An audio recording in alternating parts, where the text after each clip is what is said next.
Joining us now is Mike Davis, founder and president of the Article 3 Project, who's been watching all of this closely. Mike, good to have you back, sir.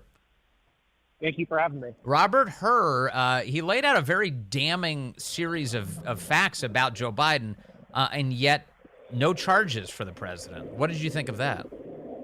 Well, it's not surprising to me because Robert Hur is part of the James Comey, Chris Wray, Rod Rosenstein, fake Republican D.C. cabal.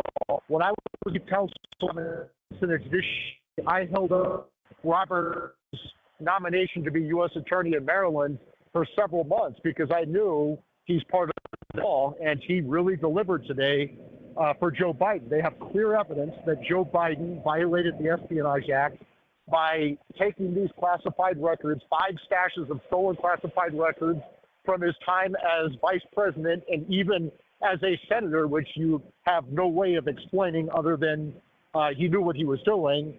And then he shared these records with his ghostwriter. He lied about it, and then his ghostwriter deleted the recordings where Joe Biden is committing espionage by sharing these classified records with his ghostwriter. And he did it to enrich himself. That ghostwriter was writing a book in which he was getting an $8 million advance. It seems like open and shut to me.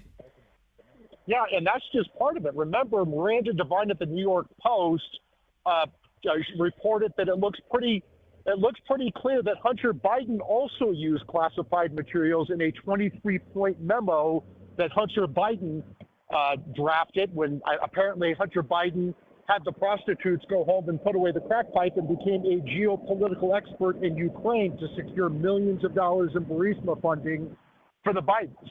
So this is part of a pattern by Biden where he is using stolen classified records to enrich himself and his family. That is clearly espionage, and it is inexcusable that Robert Hur is declined to recommend charges here. Remember, this goes to Merrick Garland. Biden's Attorney General Merrick Garland is the one who made the decision to prosecute Trump for presidential records Trump is allowed to have in the office of former president under the Presidential Records Act, while declining to prosecute his boss, Biden, for the stolen classified records that Biden used to enrich himself and his family. Let's address the facts on this because I think it's important for the audience. You've got today the Democrats kept raising the Trump case, the Jack Smith, Merrick Garland classified documents case against Donald Trump, and they say, well, the difference here, Robert Hur even emphasized, the difference here is that Trump was kind of a pain. When he was asked for it, he made it difficult to give these documents back, whereas Joe Biden didn't. So therefore, those are the differences. To that, you say? Well, President Trump should have been a pain because he has the absolute statutory right under the Presidential Records Act to have his presidential records. Remember, under the Presidential Records Act, the president decides whether they are presidential records that belong to the government that he can access anytime he wants, or their personal records that belong to him, i.e. the Clinton Socktor case, where Clinton had 79 audio recordings, 8 years of highly classified recordings of his presidency that the Obama judge correctly said were personal records because President Clinton took them when he left office, right? But what they're doing to President Trump here is they are trying to prosecute him for records he's allowed to have, and they're trying to say he was a jerk about it, so they're trying to charge him with obstruction. What about Biden's ghostwriter deleting the evidence of Joe Biden's espionage where he's sharing classified records illegally with his ghostwriter? What about when the Biden Justice Department had a sweetheart deal with Biden's personal attorneys where they did secret searches for several months for these stolen classified records after they're prosecuting President Trump? President Biden's personal attorneys represented they turned over all the records after they turned over 4 stashes, and then Biden and the Justice Department, that they appointed Robert Hur, who sent the FBI into Biden's homes and offices, and they found another stash of stolen classified records. How is that not obstruction? Yeah, exactly. Well, as you talk about, Robert Hur did everything he could to whitewash all of this for Biden, so Biden gets away with it, as opposed to the way they're treating Donald Trump now. But that didn't stop the left from complaining about the Hur report today. Here's Adam Schiff complaining that, oh, the things you said in the report are being used by our political opponents. What you did write was deeply prejudicial to the interests of the president. You say it wasn't political, and yet you must have understood. You must have understood the impact of your words. You must have understood the impact of your decision to go beyond the specifics of a particular document, to go to the very general, to your own personal, prejudicial, subjective opinion of the president, one you knew would be amplified by his political opponent, one you knew that would influence a political campaign. You had to understand that. And you did it anyway.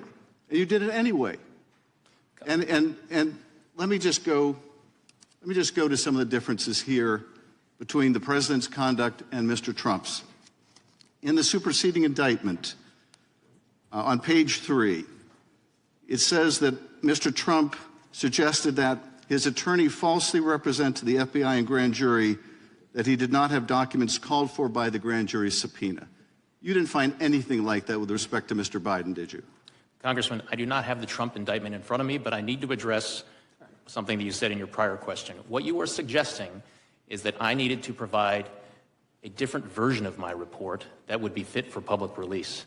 Yeah, so he gets into further debate on this. But here you have all these Democrats that are complaining that Robert Hur said that Joe Biden had memory lapses, Mike.